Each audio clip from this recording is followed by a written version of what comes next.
Hey guys, BeDeadByDawn here for video number 5. This video is WaterFiends. I don't really have any shoutouts for this video except it's going to be pretty long because there's quite a lot to talk about for this video. But other than that, let's get started. These are WaterFiends. Normally I don't show you how to get there, but since this task is quite a pain, I do have a video. Yeah, that is Barbarian Outpost. All you have to do is run south, make sure you have an anti-dragon shield or a super anti-pot, because you will have to run past brutal green dragons, I think they are, and they hit hard, so make sure that you bring one to save from getting your ass kicked before you even get there. So once you've run south into the waterfall, you will be on top of a ledge. If you look at this video now, inside the cave there is stairs to the north of where I am. All you have to do is climb down there and magic pray and then run left, and then you'll be in this little area with the water fiends. Once the water fiends start attacking you instead of the dragon, then you can just change your dragon shield or whatever you have on back to defender or whatever it is you're deciding to use for the task, because dragons won't be able to hit you from there, so you'll be safe from them. The name is WaterFiend. Their combat level is 115 or 134 if you kill the ones in the fortress up by Wilderness. Life points 1260. They have no Slayer requirement level to kill. Slayer XP is 128. They are assigned by Duradel or Lapalok or Kuradel. Their attack style is magic/magical range. Their max hit is 119 and they are weak to crush. For locations, I would recommend high levels can go to Chaos Tunnels. It's a multi-combat area, so you will probably be able to get it done quicker. Lower levels, I wouldn't recommend it. They do hit hard. No matter what you pray, they will still hit you. So I would go to the Ancient Caverns, which is where the screenshot is now. It's the best place to be if you're not sure on how to kill them, since they can only hit one at a time, and the chances of getting your ass kicked and thrown out of the cave is very slim. So yeah, there you go. Chaos Tunnels is the best place. You can also kill them at Garrock Fortress, I think it's called, in the Wilderness after a quest, but there's no point doing that. They don't really drop anything different except coal and gold ore, I think. That's about it. They drop, so I can't really put them all on screen because there's a hell of a lot of them. They drop all the charms, blood, deaths, water runes, things like that. Seeds, they drop mainly crap ones. Herbs, they don't really drop any good ones either, but they do drop some. Gems, mainly sapphires. Bars, normally myth or adamant, I think. Ores, no, wrong one. Raw fish, they drop raw lobsters, sharks in unnoted form, which is why you can use the bunyip scrolls to heal in case you run out of food, but that's only for lower levels if you can't use a unicorn, because bunyip is quite slow with food and you have to actually hope you get a drop for food first. Unicorn you can just heal whenever you want as long as you have the scrolls and the bars. Special scroll is still up.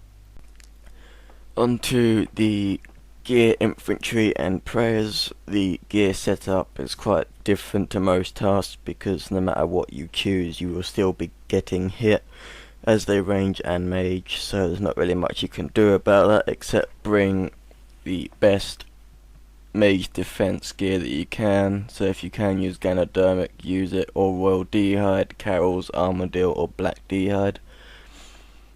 The rest of it's pretty much the same except the weapon. You can use a Chaotic Maul, Zamorakian Spear or Godsword.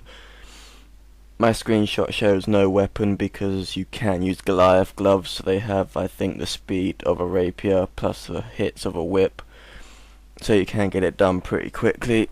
If you can't use it, then just use the spear, and don't use the maul if you're a low combat level because you will miss nearly 80-90% of the time and your task will go on for hours.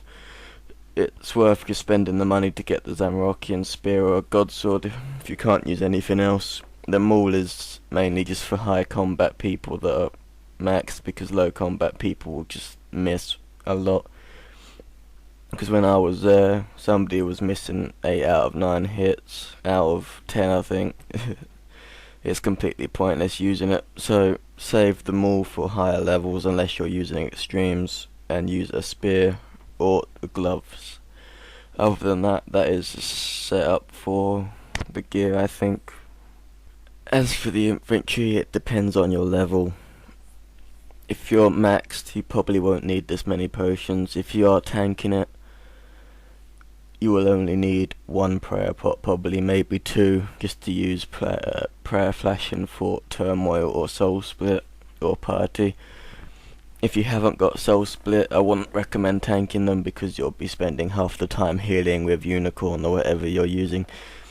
So if you haven't got soul split or unicorn, definitely pray, in which case you'll probably need more pots. I only used 1 tanking them, so you'll probably need between 4 and 6, maybe 8, depending on your combat level. The extremes and attack and strength are pretty much the same. Familiar, use a unicorn if you can with its healing aura scrolls, bunyip with the swallow whole scrolls, or terror bird just for extra food if you can't use the other 2. Extras, Slayer ring, ferocious ring, Excalibur to use to heal, use the upgraded one from the elite tasks if you can. Game necklace just to teleport to the outpost to get there. You can drop it afterwards if you want, it won't be needed.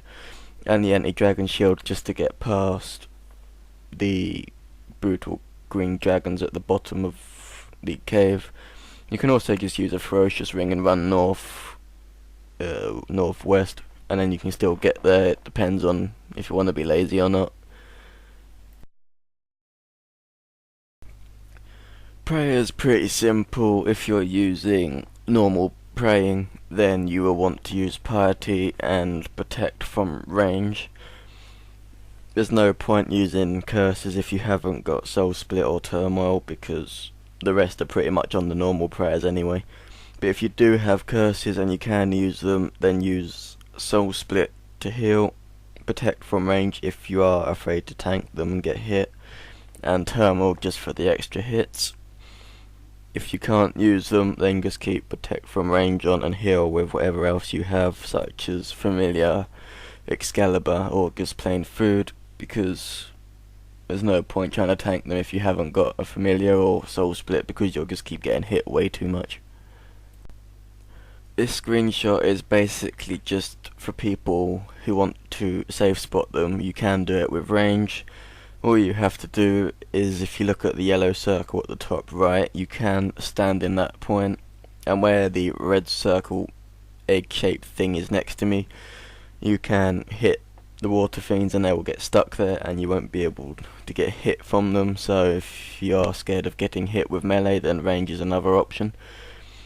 The gear setup for that is pretty much the same, except you just change the cape for the alerter.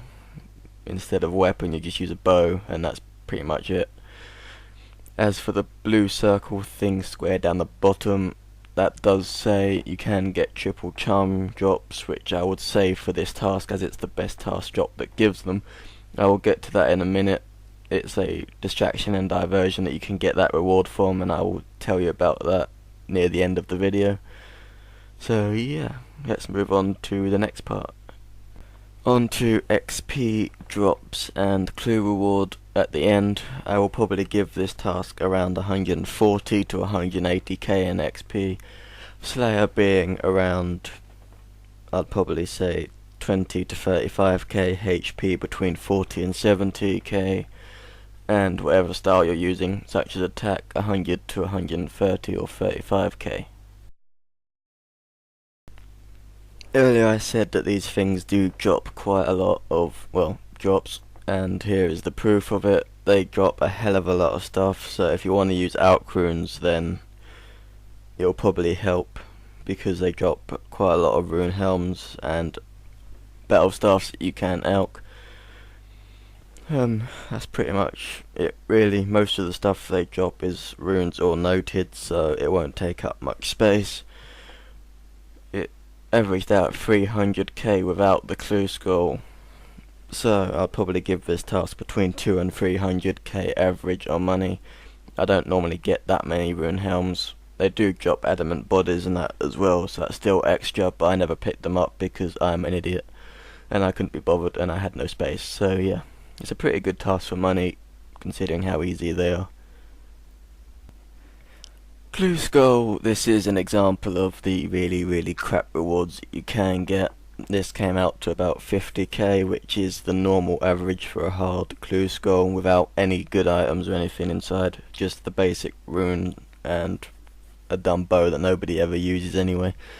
But yeah, it's still an extra 50k, as long as it's profit over how long it took to do the clue and how much it spent, and it's only about 3k or something on runes, so it's still profit, not a lot, but everything counts eventually.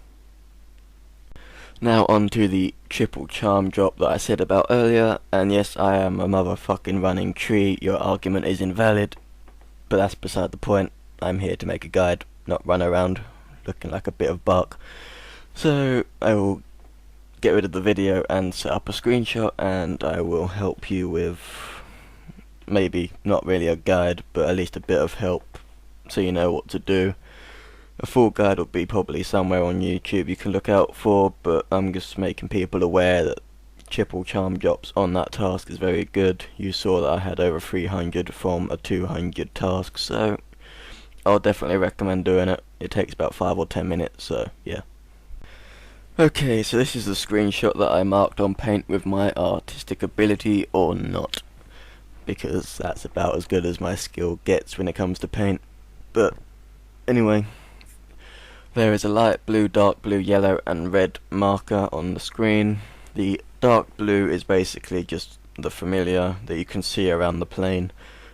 They're all types. You will see titans, beavers, all of them. That's a snake, I think, but yeah, anyway. The light blue at the top is what is currently hunting you, because you're not supposed to be in the spiritual world, so they will try and hunt you and take your health away. This is a safe minigame, so if you do die, then you'll just be teleported out. You'll just get less time in the end. I'm sorry about the website on top, that's what I'm using to record it. I can't help that, but I hope you can see the monsters on there anyway. The red bar is your health. As I said just now, they will try and hunt you and your bar will go down accordingly if you get spotted. The thing under it is the raw shards, which you will need to collect. There is a maximum of 60 before you get automatically teleported out of the place. 60 will give you 40 minutes of triple charm drops. If you manage to get that, you should, it's not really that hard. And the yellow is the shards that you will need to look out for. All you need to really do to finish this is when you get in the game, just run or walk around the outside of the map, pick a point to start at so you remember, and then just walk around the outside of the map picking up all the shards, and work your way in until you get back to the obelisk at the start. By then you should hopefully have 60, if not just walk around and you'll find probably maybe the extra 5 or whatever that you missed. And I believe that is the end of this video. I hope this guide has helped you. This has been video 5 WaterFiends. I hope these guides are helping. Yes, I just said that again, I don't know why, but anyway. The next guide I think will be living rock creatures in the cavern. It's a dumb task again. Drops are okay, but I'll make a guide for it probably tomorrow or the day after, depending when I have time. But other than that, that is the end of this video. I hope you enjoyed it. Hope everyone has a nice day. Don't forget to comment, like or dislike, subscribe if you did like it, and send me a message if you need any help. So yeah, take care, have a good day, and goodbye.